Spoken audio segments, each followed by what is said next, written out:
Are Pinterest images free to use? Let's find out if you are able to use the images of the Pinterest for free or not.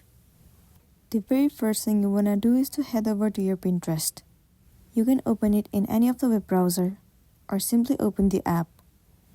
Once you are in here, move into the Help Center and then scroll all the way down to the bottom.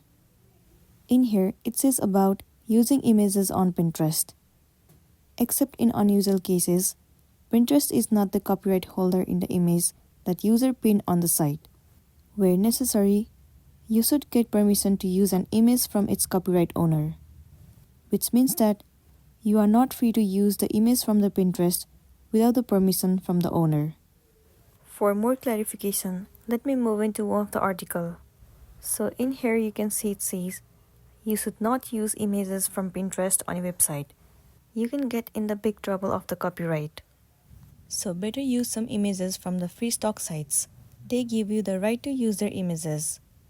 So with all this information, you must be clear that you are not able to use the images from the Pinterest for free. You must take the permission in order to do so, and then only you'll be good to go. Make sure to smash the like button and consider subscribing if you found this video helpful. We'll see you in the next one.